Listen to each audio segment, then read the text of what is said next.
Hi, hello. I'm Herb Namahola. You are watching Mobile Joe's Brand. We serve those that serve us. Aloha. Mobile Joe's Brand. We serve those that serve us. We educate and motivate you, so you know that you're not alone. No more mistake, and we will show you what it really takes. Yeah, your business will be better at the end of the day. We bring in those in the know to show, so your business will grow and your dream is made real, like you really, really feel. Mobile Joe's Brand. We serve those that serve us, yes. Mobile Joe's Brand. We serve those that serve us, yeah.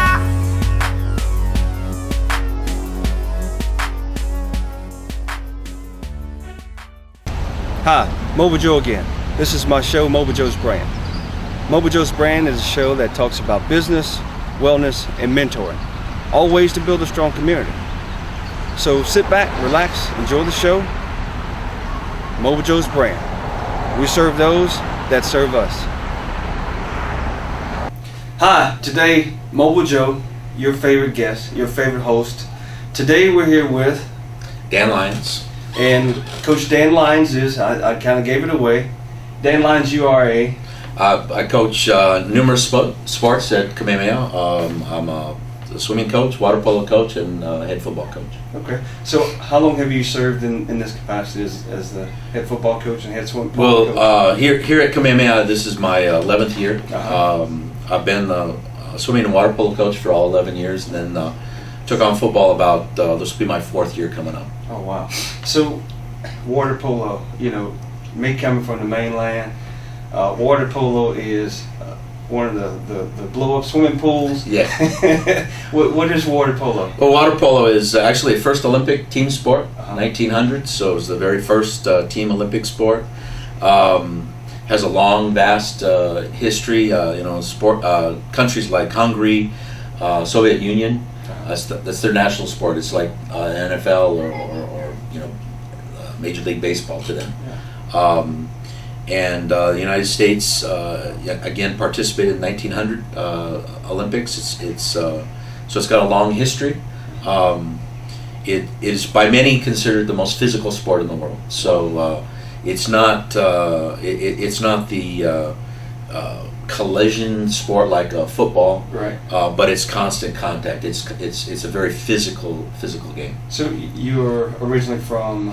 I'm originally from Oregon, Okay. coast of Oregon. Grew up in a little small town in Oregon. Used to go. My dad was a superintendent of schools and a swim coach, and so all us kids grew up swimming. I played 7 sports in high school. Wow. 7 sports. But happened to my dad knew I loved sports with balls, and he was trying to keep me in the water, so he happened to hire a guy that was an ex-Olympic team goalie for water polo, and that kind of got me involved in water polo when I was 6. And then I used to go summers. Most of the good water polo in the United States is played in California, so I used to go summers down in California and go play water polo, and so played that with all the other sports through high school. Then I played water polo in college and was named to the national team. Wow. In 1979, in the boycott year. So 80 we missed because of the boycott, and then I got hurt in 1983. So I missed both the boycott year and then the LA games, but got a lot of experience, a lot of education from it, and moved here in 1984. Yeah. Okay. Actually moved here on the day of the opening ceremonies of the LA games, so it was wow. kind of an emotional time for me and my wife. I And I moved here. She's from the Big Island. We moved here, and I've been here ever since. So this will be year 30 for me on the Big Island. Oh, So. wow. And you've been coaching the whole time? Or? I've always been doing some sort of coaching. I've coached at a number of the different high schools here, as far as swimming and water polo. Done a lot of things in the community. Worked for the YWCA as a director of development for a number of years. Uh-huh. director of Easter Seals, Boys and Girls Club. Worked as basically a lobbyist for nonprofit organizations. I was the director of the Lyons for Health and Human Services. But in that time, always between raising my kids and coaching. Right. So actually coaching swimming and water polo, I think this last year was my 32 years of coaching. Coached, a couple years in the mainland before I moved here. So, so coaching's kind of been something that's been the steady, and I've kind of done other things to get here. And then came on here when this school opened.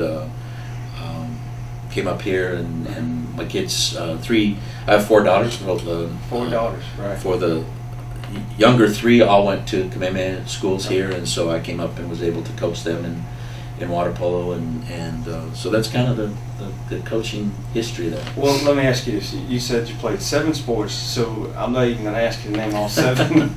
Which one do you think is probably your favorite sport?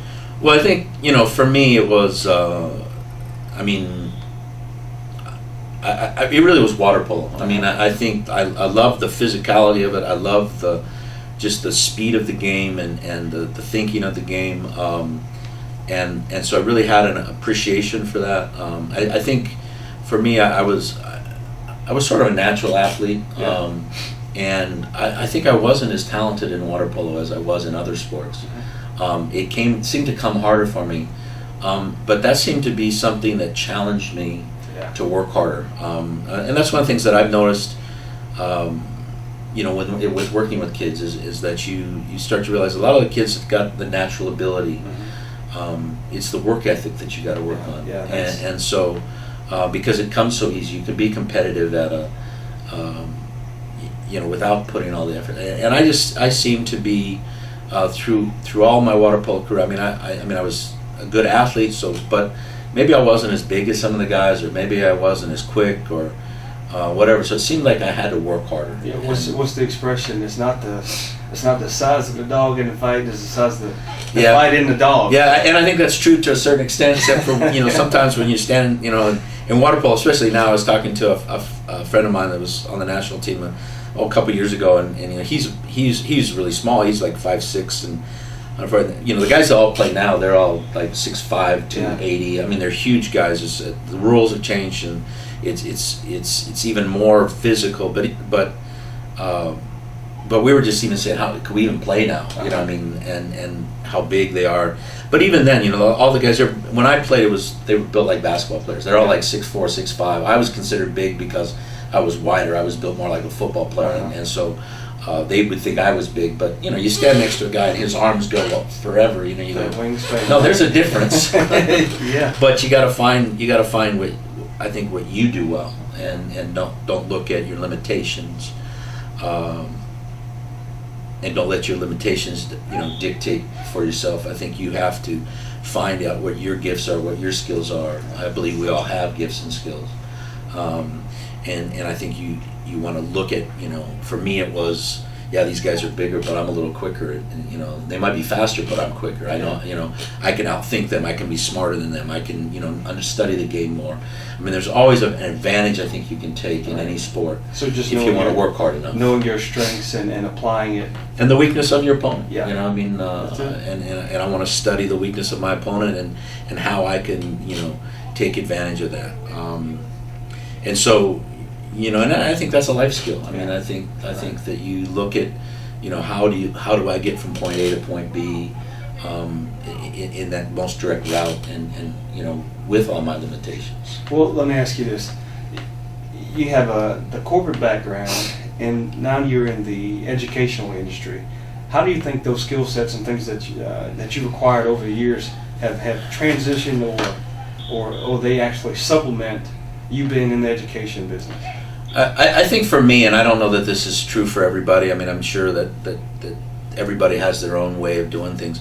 For me, I really don't see a difference. I mean, coaching, education, the corporate world, the nonprofit. To me, it's all the same. It's servicing people. Right. It's giving service to other people. And I don't want to say this in a way of or in a braggadocio type of way, but I think it's the caring for another person over yourself. I mean, and that's, to me, that's what coaching's about. That's what, and you know, those were things that my parents instilled in me at a very young age. I mean, you know, I was brought up, I don't think they ever said this, it was just how I was brought up. I was brought up that you put on this earth, and regardless of your faith, regardless of your beliefs or whatever, you know, you have one objective, and that's to make the world a better place, you know, and to contribute in some way.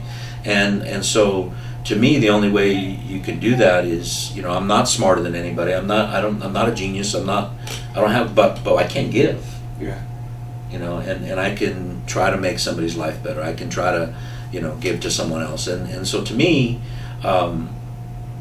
that's what it's about. And unfortunately, you know, even today in our society, I mean, sometimes that's misconstrued. I mean, people, you know, I've had people say, well, you know, what are you gaining? What do you do for this? You know, because their perspective is you don't give for nothing. You know, I mean, you're always getting, and you know, I don't, it's not how I'm wired. Well, you know, you shared something about, you know, you weren't the biggest or sometimes the fastest, but you applied yourself. Taking, you know, those character traits of just applying yourself to something that you're focused on, how do you think you translate that to the kids that you coach today? Well, I think personally, you know, I study a lot. I study success a lot, of how other people do things. I mean, I think in coaching, I mean, I got friends, and you know, that I knew growing up, you know, so guys I've known for like 30 years that coach water polo, and I'll call them, hey, how do you do this? And they'll go, hey, Coach, you know more about this than I do. No, I want new ideas. I want, you know, so this whole learning, but. You know, and one of the things I learned, and I thought this was really good, you know, Will Smith, the actor, you know, he has some great things that he presents about life. And there's a couple things that I try to pass on to our athletes. And one of them is, he says that he's not the most talented. But, you know, the way he puts it is, but you and I get on a treadmill, you'll get off before I get off, or I'll die. Right. But you're not going to beat me on a treadmill. So in other words, I'm going to outwork you. Right. When you're sleeping, I'm working. When you're eating, I'm working. When, you know, and that my success will be built on my work ethic. And I'll have failures, I'll have whatever, but I'm just going to keep, you know, working and working and working. And then another thing that he said, and again, I try to study people and what they, you know, he said that his dad, when he was young, they had a business, a plumbing business, I guess, and they had a big wall out in front, a brick wall out in front of his house, and his dad tore down the wall, told him and his brother to build a wall. He says, I never built a wall. Didn't know, he's like 8 years old, and I don't know how to build a wall. But he said, what he learned about building a wall is you build a wall one brick at a time. Right. And you place that one brick as perfectly as possible. And then you place the next brick, and then you build it on bricks. And then when you're done with all your bricks, you look back, you got a wall. Well, it sounds like, you know, just hearing about your foundation, you know, applying that to the wall of, you had a supportive dad who was there for you, and he saw strength in you and helped you focus in on that. Do you bring that mentality? I know you mentioned you have 4 daughters who, you know, how can you see what he helped you build in your life that you've sustained with your own daughters and your own family? Well, I think one, because in the coaching business, you're preparing young men and women for life. right, and I think, and again, I mean, I know coaches. I mean, every coach has their own philosophy. Every coach has their own, what they feel their responsibility. I feel as coaches, as male coaches, we're a father figure, and in our society, unfortunately, you may be their only father figure. Yeah. And I take that, you know, I took fathering my own kids very, very seriously, and you know, tried to be there. I know that, you know, I didn't know how to be a dad when I. Who does? And, you know, and my goal was seriously, my only one goal is, when my kids leave, I just want them to know that that their dad loves them unconditionally, and that. And if I can do that, then I'll have been successful, because I'll have made a lot of mistakes along the way. And I think coaching is the same way. I think your athletes need to know that you care about them, you love them as a person, not as an athlete. And I think when you're dealing with young men, even more importantly, because I think still in our society, men measure themselves on their successes, how well they did, how what they have achieved, and ultimately, to break that down, I think ultimately we all want to be. I say it like this: we want to be loved on our worst day. Yeah. That makes a So- lot of sense. So I don't want to be measured by everything I do. Right. I mean, I was just Especially all the bad stuff. right, and we make those. But I just think of Richard Sherman. Yeah. Oh yeah. One of the things he came out and said after his thing was, I don't want to be measured by that. I don't want to be measured by my worst day. I want to be loved on my worst day. And I think as men, we may not want to say that, but we do. We just want to be, yeah, I'm not very good today, but I want to know that my wife loves me, or my kids love me, or somebody appreciates me for who I am, and not for what I've done. And I think that's always the key. And so when when you're working with kids or whatever, I think you got to be careful to not praise too much on the guys that are talented, and not ignore the guys that aren't talented. And that's tough because you're in a competitive world. The thing that you put in that with all the coaches, hey, I'm the most competitive guy on the face of the earth. You're right. So Yeah. I don't know. I mean, I can't play cards. My wife and I play cards. I can't play cards and let her win. I mean, I just can't do that. She accuses me of it sometimes. If she beat me, she said I let her win. I said, you know me better than that. And it sounds like one of your players are calling it right now. So you put all that together, and I think you have to have a balance where you understand and appreciate and allow, I guess, athletes or people or my kids to determine their own level of success. Well, let me ask you about this. You're the head coach of water polo and football. Uh-huh. You're the father figure for a lot of males and female athletes, and then you have 4 girls that you're the dad and maybe the coach, or you teach them some things at home. How do you walk that fine line of being dad and coach? Well, it's really interesting you ask that, because my daughters are all in college now, so they're all gone. I've got 2 grandchildren, and 1 on the way now, so I mean they've gone. But my oldest daughter was kind of the key to that whole thing, and I remember and I remember my dad, Yeah. and my dad coaching me, and I remember the battles we would have, because my dad grew up in that generation, World War II, World War I, whatever generation, where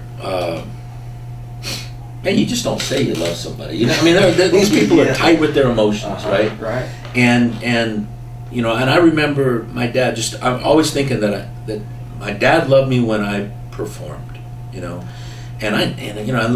we actually had a big argument about that one time, and he was like, how can you say that when all the stuff I've done, and stuff like that? And I said, Dad, it's not why can't you just say you love me? Mm-hmm. It was interesting because he was old by this, like 60s. From that time on till the day he died, every time we ever had a phone call, because I left home early and I was traveling or whatever, and I'd call home every week. Every time I'd be on my mom on the phone, and we'd be talking, and we're gonna hang up, and my dad would get on go, hey. He'd get on the phone and say, hey, I love you. Yeah, and it blew my mind, because it's like he recognized, Right. But my daughter, she wanted to swim, and she wanted to coach, and I was trying to balance, how am I going to do that, because I want to go home and I want to have a relationship with this girl and whatever. So one thing that I told her, I said, look, I coach, you swim. When you're a swimmer, you're just a swimmer. You're not going to I'm not daddy, you're just a swimmer like any other kid. I have the same expectations of you. And it's so funny, because all my kids, they call me Dan at practice, and they call me Dad at home.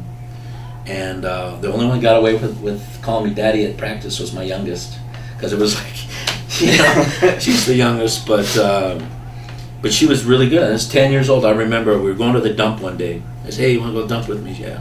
So we're diving, and she was a really talented swimmer. She went on and swam, All-American swimmer, went and swam in college. She's a breaststroker. The dump. What's the dump? Well, we're going to the dump, taking rubbish to the dump. Okay. So we're heading to the dump, and we had this rule: we don't talk about swimming at home, and we don't talk about family at practice. Uh-huh. So 10 years old, we're driving, going to the dump, and she's really talented. I said, hey, we started talking about swimming. I said, hey, I think if you work on this and you work on your turns and you do that. Again, 10 years old, she looks at me and says, Daddy? I said, yeah. I think you got some great ideas. I think you should talk to my coach about that. And she put me in my place and said, Dad, we don't do that. And that was the key to me of my relationship and coaching my kids, because I had a wonderful relationship. A lot of people don't want to coach their kids. It's the greatest thing I've ever been able to do is to coach my kids, because I got all that, what I call quantity of time. When the last kid graduated from high school, I remember the newspaper came down and they interviewed me about my kids, because they had been all state and were going on to college and scholarships and whatever. And the guy goes, so now there's the last one that's gone. How's next year going to feel? And I said, well, really hasn't sunk in yet, but really they're all my daughters, so I really won't notice much. But I said, what I'm going to miss? I'm going to miss the quantity of time. It's not the quality of time. Because, we don't live on mountaintops. We live in the grind. Right. And I miss grinding it out with my kids. Yeah. Because that's where everything really is built. You have to see them develop. Right. And so, the quality, you got good memories, but it's just that quantity of time. And I think we need to build relationships on quantity of time. Yeah. Even with football and trying to develop a football staff. Because I think that's key to what we do in a program, is having but it's the consistency of the staff. Right. Having guys come back. The quantity of time that we spend with these kids is what's going to make a difference. Well, we can have a great practice, but not get better as a team. But we can have quantity of practice, repetition, and get better. Well, hey, you led us into it. It's one of my favorite things to talk about. Let's talk about the football. You're also, in addition to the water polo coach, you're also the head football coach. Yeah. Those are two different worlds. Yeah, and for the parents that when I was asked to do football, they were probably blown away. Why are we asking the water polo coach to come coach football? I got into football in kind of a strange way. I don't know how many guys. I'm sure there's other guys, but I'm sure there's not many that their first job in football is to have the head coach. You're already a great manager. You're managing the water. Well, and the thing is, the athletic director who asked me to do this, we had a situation that had to be taken care of right away. They were actually considering not having football that season because of the situation. They had a situation, and he called me, and here's a guy who coached, Division I football for 30 years. My thing is, if he has confidence I can do it, I can do it. Right. And his thing was, look, you got the management, you got all this stuff, you're the guy that I want to do this. And so, I agreed to do it that year to get it through, and then my real reason for continuing on to applying and going on was to create that consistency. We'd had I think 4 coaches in 5 years here, or something like that, and I wanted to have that consistency. I knew my learning curve was huge. I kind of figure, for me, maybe it's a rebirth because it's a new passion, a new thing to learn.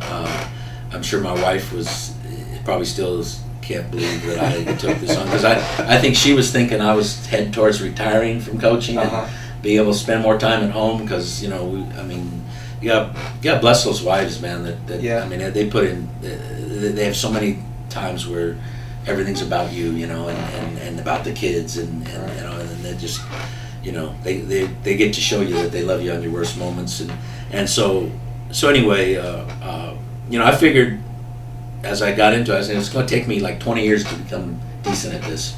So we're on that path. I think we got some great guys around us and some great kids, and it couldn't be a better place to do it. And I'm excited about it, and I would say. I don't know who all is going to watch this. I hope some of my water polo players aren't watching this, or their parents. But I would say right now in my life, football is my passion. Football is, and it's because it's new. Yeah. It's because it goes back to that same old thing. It's what I can work at. It's nothing comes naturally. It's a struggle. It's I think one of the advantages that I have in everything that I've been able to do and it's very easy for me to be, but I never mind being the dumbest guy in the room. You know, I mean, if I can surround myself with guys that know more than me, then we're going to be successful. Yeah, that's it. And I get to learn from that, and so you know, in that period of time, you know, I've gone through a couple offensive coordinators. Finally, just took on that capacity, designed my own offense, doing my own thing. You know, and there's a part where I sit back and I feel, hey, not bad. You can, you know. Yeah. I mean, you know, this last year's first year, I called the whole game myself, and I was like, wow, you know, but the guys, you know, what's exciting is the guys that we have on our staff that are football offensive guys, been around football for a while, played, you know, they hey coach, a nice job, you know, and they like what we're doing, and so I feel like I'm learning, but got a long ways to go. So the transition from water polo to football and the intangibles that are part of both of them, what are some comparables? Well, the comparables, you know, is the working with the kids and just that same motivation, and I'm trying to learn how to do that. You know, I coach women's water polo and football, mostly men, right? So, so the differences, you know, and honestly, I've said this for a number of years. I think anybody can coach a sport, as far as you can get a book and learn the sport and teach the basics of the sport. Not anybody can coach, because the coaching is all the other stuff. It's not just it's not the details. I mean, and I've said for a long time is that any coach can coach boys, because you can make a mistake or you can do something wrong, and the boys are going to be back. Girls, on the other hand, Tough crowd, huh? Well, I think trust is a huge thing. Yeah. And you can't misuse their trust. I mean, you gotta be honest with them, and they're looking, and when you disrespect or when you are not trustworthy to one of your female athletes, I believe, and this has just been my experience, maybe it's not, but this is my experience. Yeah. Then see, you don't just lose one, you lose 10, because they're together. They're girls' sports. They're to me, they're much more together than guys. And you get the guys to be together like that, it's really good. But girls kind of have this natural togetherness thing, kind of thing, and that's again been my experience. So I say if you can coach girls, you can coach anybody. You know, because you have to be on it. You have to be consistent. You know, if you say something, I wouldn't say lie to them, because I don't think you intend, but if you say something that isn't true or isn't factual, they're going to catch you on it, you know, and so I think it challenges you to be a better coach, more compassionate, more understanding. So what are some of those things, maybe one, maybe two, maybe three, what are some of those things that you always try to drive home to your athletes as far as preparation for the game, the sport, and the end objective, them becoming productive citizens? Well, I think for me, one of the things that I try to hammer in is that, first of all, we talked about this a little bit, is that I try, again, it's a process in football because I'm learning, but I try to have my athletes, let them know that I love them, that I love every one of them every day. I think that's important that we get that out of them. For me, another side is the spiritual side. Is I want us to have a spiritual understanding of things greater than us. Yeah. And then the service. I mean, I want athletes and young people to understand about serving others and giving to others. And then it comes down to work ethic. I mean, I think one of the things that we miss in our society in the United States is a work ethic with young people. I used to think many years ago, it was kind of two things I thought. And first of all, I was really struggling at one point with some kids, and I was like, man, kids are just lazy today. And I was thinking about my childhood, and you know, if there was a gym open, man, that's where I was, and I worked and all this kind of stuff. And now kids are, you know, they're playing video games or they're just hanging out or doing whatever. And they don't seem that idea of preparation doesn't seem similar to me, and obviously that can be my perception. But I remember waking up just with this epiphany one night. And I said, you know what? It's not that kids are lazy today. It's sadder than that. They think they're working hard. They think they're working hard because we haven't challenged them enough. We haven't. You know, and you see kids that come from harder situations whether it be third world countries or the inner cities or whatever. And those with the drive to get out of there, to change or to move here or whatever, you see them become very successful because they're willing to work. And they're not, they don't need that instant gratification kind of thing. And so I think that's the other part you want to try to teach is preparation, work. A funny little story with my oldest daughter. She went away to college and she was called me and she's in tears and she said, "Dad, I just failed my chemistry exam." I said, "Why did you fail your chemistry exam?" She goes, "I don't know, Dad. I studied. She goes, "Man, I was cramming every night. The whole night before the test I'm cramming." I said, "What?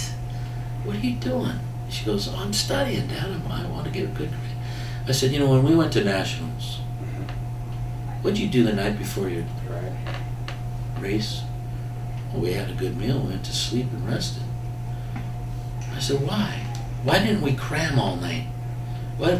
And then I said, "No, I want you to finish the answer." She goes, "I know the answer." I said, "I want you to finish it. I want it to seek into your brain." Right.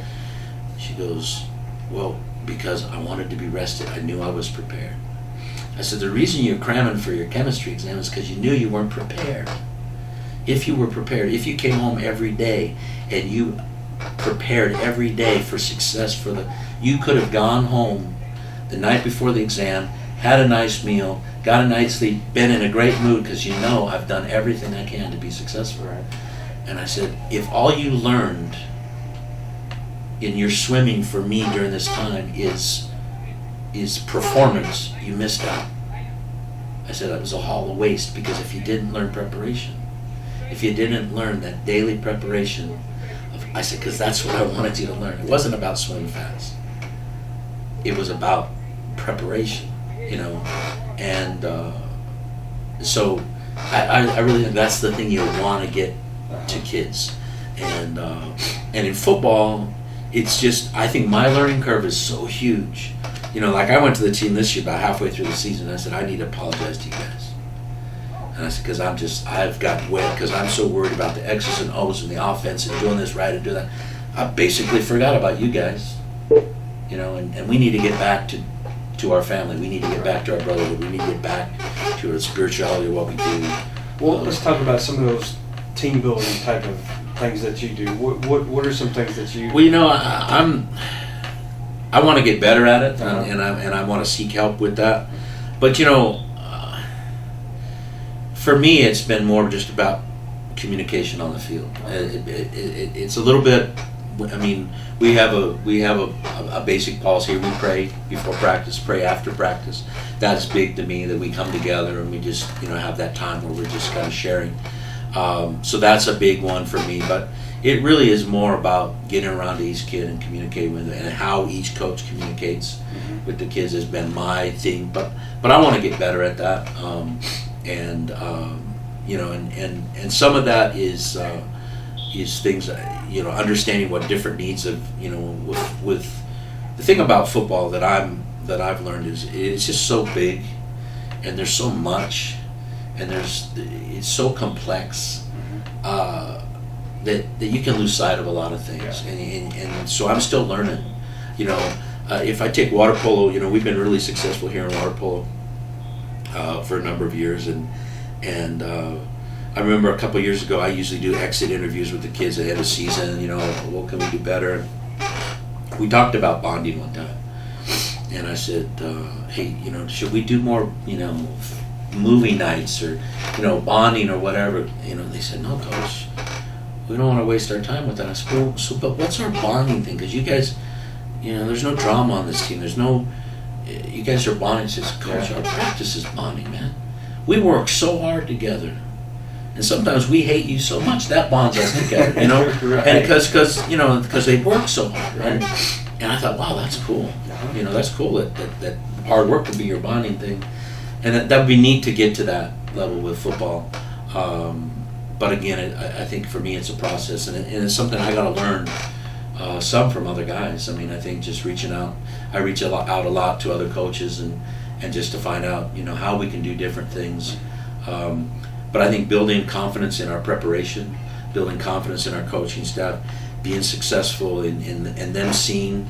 I mean, one of the, I think most powerful things for a kid is you see where preparation meets success, you know, and that path on the road where you say, wow, you know, and so you get confidence in that preparation and because you know what's going to happen here. Right. And I think that's a huge bonding thing. Well, what do you think the next levels for water polo, for football, and for you? What do you think those next levels are?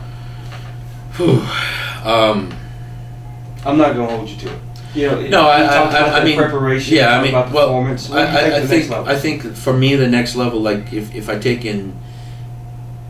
if I take water polo for example, the next level for me, honestly, is I honestly think is to find someone who can come in and take over our program and take it further than I'm going to be able to take it. I mean, I'm getting older now. But the other reality of it is that for me to feel good about what I'm doing on the football field, I need to spend more time, and so I think I'm stealing from each a little bit. So I think that's one of the next levels for me for water polo is to have somebody else come in and do that in the near future. For football, I think we're in that process of building a great staff and just starting to develop how we're going to do things around here, because our goal is to be the best. I mean, organizationally be the best. For me personally, it's a lot of study and it's a lot of just time learning, watching film, meeting with guys, getting guys on the same page as I'm on. Or me changing the page, because I'm on the wrong page. But it's building that foundation of a program. I think in water polo we have a foundation. The girls pretty much they know how to run practice. They know how to, that to speaks do volumes things. to you, right? Last year I went. My wife and I went during season. It's the only time in 30 years I haven't missed a game. But in season, my wife and I went to Cleveland, Ohio to watch my two daughters play college water polo, and because I don't ever get to see them now, Yeah. And so we got over there to see them, and I left the team here. Well, the unfortunate part of my assistant coach was gone the same time, so we were literally without a coach, and so our assistant athletic director, Nelson Long, took over. He knows nothing about water polo, and the girls just know. Substitutions, right. Who's doing. I mean, they control it themselves, and again, I think that's when you built the right foundation. And it doesn't get to chaos. There was no arguing. There's no, fighting about what. It was just this is how it's going to be, and they, they did a great job, and so it's trying to get that foundation under football. What do you think it's going to take to get it to that next level in football? It sounds like you already have it rolling with water polo. I think the consistency and the development of our staff, and then I think having them see where that preparation meets success, I think is going to build. I think we're, as a staff, we're real excited about this coming football season. Right. And I think that this coming football season, we have opportunity to make great strides in our program. And once you build that, and once you start developing that foundation of how everything's done, now if you do it right, to me, you eliminate a lot of your discipline because guys come in and they immediately know this is how it's done here. Right.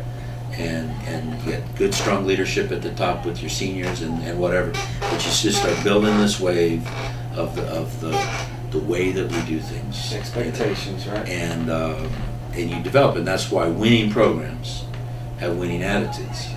And it's not something. I mean, it's originally created by the coach, but it's not carried on by the coach. It's carried on by the kids, and it's a confidence that they have, but you got to build that confidence, and I think we're getting there. I think the kids are starting to see and believe, and I think there's an excitement over the meetings we're having now, and I think it's going to be good.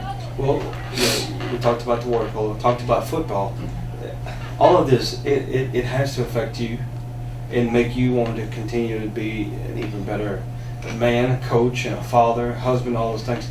How do you think sports and education and just how have they impacted you as just an individual?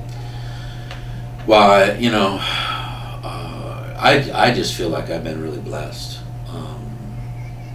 I've gained so much more than I've given, without any intent of gaining. But the relationships, the seeing kids develop into successful people.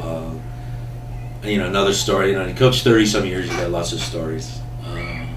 Another story of a girl a few years ago that swam for me. Wasn't a very good swimmer. This was when I was coaching at another school, and had family problems and wasn't a good student. And so anyway, long story, she swam for me for 4 years. Wasn't very good, but struggled the whole time.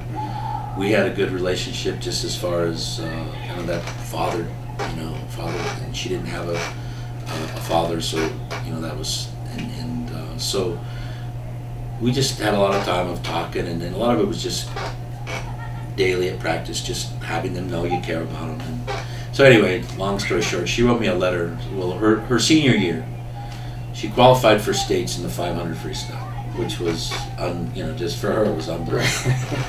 And so after graduation, I didn't hear much from her, and so 15 years later, I got a letter from her. Wow. And it was just a thank you letter, and it just said, "You don't know what difference you made in my life." She mentioned some things. She goes, you used to say all the time, don't try to find the 1,000 reasons you can't do something, just find the one reason you should. That makes too much sense. And she goes, I tell that to my kids. And then she said, and every day at practice, at the end of practice, she says, you said, I love you. And she says, and you don't know what difference that made to me. Just you telling me, and you told everybody, but to me, I took it in heart. And you just say every day, I love you. And she said, I just want you to know, I'm an orthopedic surgeon in Minnesota. Wow. I got 4 kids, and life is good. Man, that's. And there's lots of stories like that. Yeah, but to me, that's where you gain, because you feel like maybe help somebody. Well, it sounds like to me, and once upon a time I was a player too. You have those coaches who are so passionate about what they do, and they're caring, and it shows in what they're doing. So you've probably given way more than you think you have, and just one of those stories, from the young lady in Minnesota. Well, I think that's the important thing in coaching, and I know you're big into mentoring. I think the importance of that is understanding on both sides of the coin how much difference you make in somebody's life, both positive and negative. What a word can mean, on either way, and that we need to be very cautious and careful about how we do things. Because our intent is good. I mean, I say all the time, I don't mind if someone challenges my integrity. I mean, my intelligence, or my decision making, whatever. Don't challenge my integrity, because I always intend to do good. I mess up a lot. I want the grace, right, for people to understand what it means to do well. I know there's that old phrase that the road to hell is paved with good intentions. I believe differently. I believe that the road to heaven is paved with good intentions, to a certain extent. But I just mean that I think our intentions are important, what we're trying to accomplish, and I think, to me, one of the most frustrating things in football is that I get so caught up into the little X's and O details and stuff that I forget what's important. And And I think that's what I'm looking forward to, is where we have a coaching staff, and you said you've met a lot of our coaches. We got passionate guys that are going to do a heck of a job. And but we need to be passionate about kids, not just football. And that's where I want to make sure that I don't, because I look back and I even see the differences in the style that I coach. Because I'm struggling here, or I'm not confident maybe with this, or or whatever, and I'm learning, and I think one of the hardest things is when you feel like you're learning off the backs of young men, and they deserve better, and but the learning curve is there regardless, and that's tough. I mean, it's tough to feel like you're making mistakes, and you tell. When we do football meetings, we've done this a couple times. I get a big 100-foot long measuring cable, right? And so what we did is we had one coach stand at 0, another coach get at 85 or 80 or whatever it is, and say, okay, that's the lifespan of a person, right? And then we get a freshman to come up and say about how old they are, maybe 14, 15, right? Then a senior, 18, right? And so you see this little tiny picture of here and this expanse of life. And then I tell them, right here in this portion right here is going to control everything you do in your life. And it's the only time in your life you don't get a do-over. Right. We mess up in work, right? You can recreate yourself. You mess up in your family, you get a chance to recreate your. I mean, you still gotta live with your mistakes, right, but you get a chance to do it over again. That F that you got in chemistry as a freshman stays with you, and it may be the reason you didn't get to medical school. Right.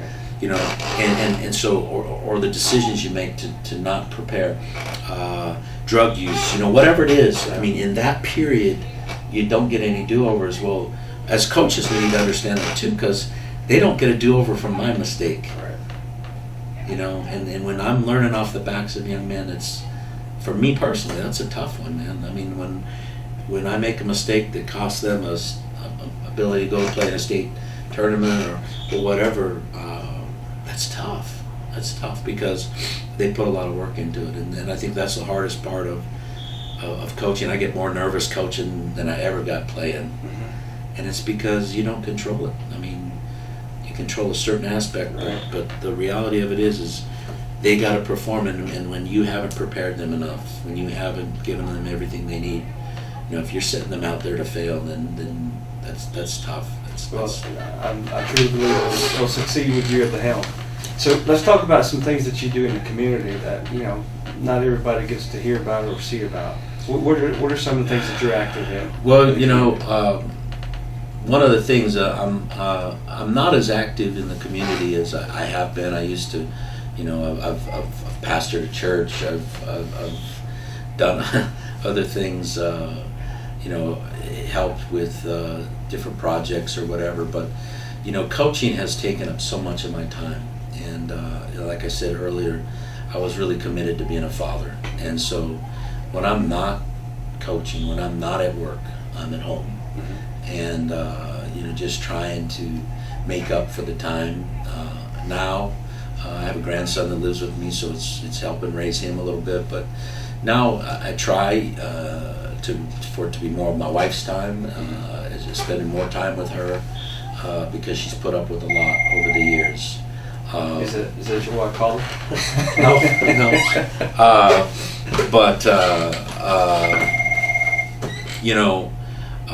So I'm not as involved in the community. My community, service now really is with the coaching, because I coach year round. I mean, it's funny. I tell people my schedule. Football season starts end of July is when we start our practice. Well, we're hopefully playing through middle to end of November if we're in the playoffs. Well, the swimming starts at the beginning of November, so I have an overlap period there. Now I don't do as much with swimming now as I have. This year is even less, and I try to do less than that, but I still have some organizational. So then swimming will go from the beginning of February to the middle of February. Beginning of November to the middle of February. So this next weekend here, we're hosting the state swimming championships. That'll be the end of swimming. Well, water polo started yesterday, so I got an overlap there. Yeah. Then water polo will end in the middle of May. Okay, well, spring ball will start the Monday after water polo ends. So we'll have 10 days of spring ball, and then after that 10 days of spring ball, we'll start summer.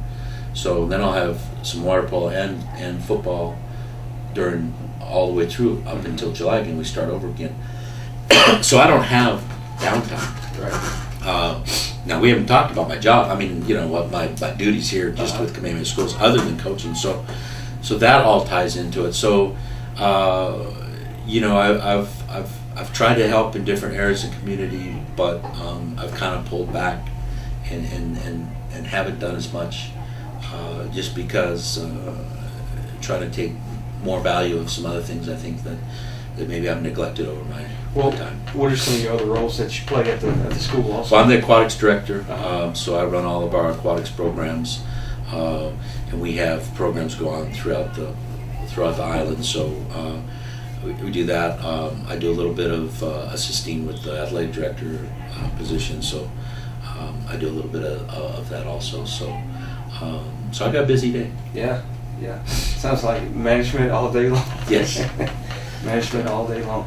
So is there anything that you want to share with the viewers about the school and about what you're attempting to accomplish and gaining their support? Well, I think more importantly, and you know what, I did neglect one thing that I do in the community. I'm sorry, but I'm involved with Positive Coaching Alliance. So I'm one of the board members of Positive Coaching Alliance, and so What is Positive Coaching Alliance is a national organization that does workshops and things for both athletes and coaches to try to help coaches and help athletes understand the importance of positive coaching. And so that's probably the one thing that I'm kind of involved with in that. But I think in where that comes into the your question is, and not to sound too Pollyannish about this, but I just think that where people can really help with young people and understanding coaches is really through support.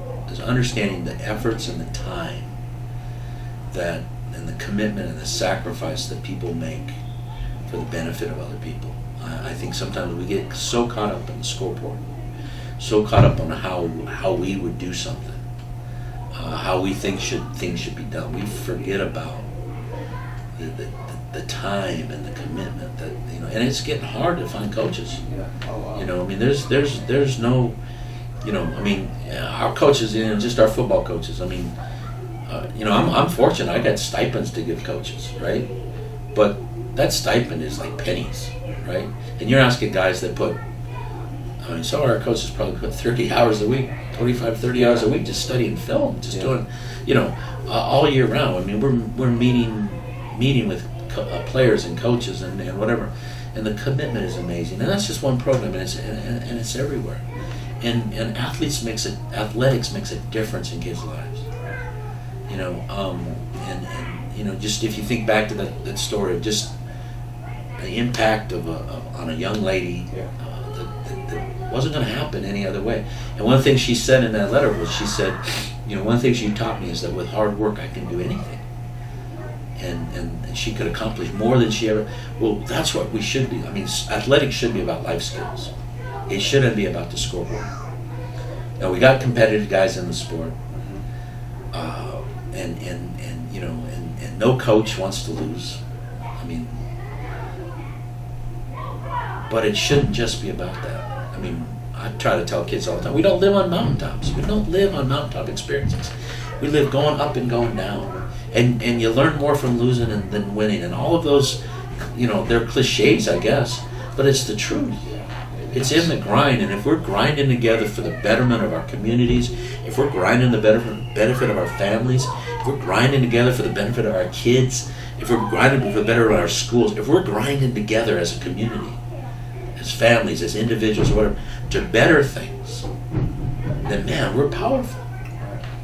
But if we're spending all our time taking and taking and taking and thinking things should be this way, and I mean, it really is. I don't mean to insult anybody. It's easy to sit up in the stands and say, "Oh, they should have done this, and they should have done this, and they should have done that." What do you call it? Monday morning quarterback. But Yeah. but can you put in the commitment? Can you put in the time? What are we doing? I mean, if you just even think of that, as a father or as an employer or what if you sat in the stands? What if people were sitting in the stands at your job? What if people were critical of everything you do in your job? And I'm not just talking to me. This is what happens in coaching. Support coaches, support teachers, support people that are out there giving. And it extends to everything. Our police departments, our whole community of people that are in the public sector that are giving. Yes, they're making a living. Yes, but they're giving. Our teachers sacrifice. Teachers don't make, as much. I mean, we can argue that point, but there's only so much money in the pot. But teachers are out there making, contributing to, and I just think, a better attitude of support and understand what, as a father, what if, you had people in the stands yelling about how you are as a father. We all, nobody's perfect, but people are sacrificing to make better, and so, I think to me that's the thing. Is just that, getting in the grind together and making our communities better. And it's not, we're not too young to start. I mean, we get this message out to the youngest kids of the powerful impact of doing good as opposed to, not doing good, and of serving as opposed to getting. And I just think that there's so much there that we can better our communities and better our lives through that. And maybe it is. Maybe, like I said, that's Pollyannish. Maybe it's just, but that's what I believe. Hey, that's it, Coach. Well, guys, I want to thank you for watching today. And today we're here with Dan Lyons, Kamehameha Schools. Kamehameha Schools. This is Mobile Joe with Mobile Joe's brand. We serve those that serve us. Thanks for watching. Hi, I'm Dan Lyons, and you're watching Mobile Joe's brand. We serve those that serve us. Thanks for watching today, and I hope you enjoyed the show. Mobile Joe's brand. We serve those that serve us.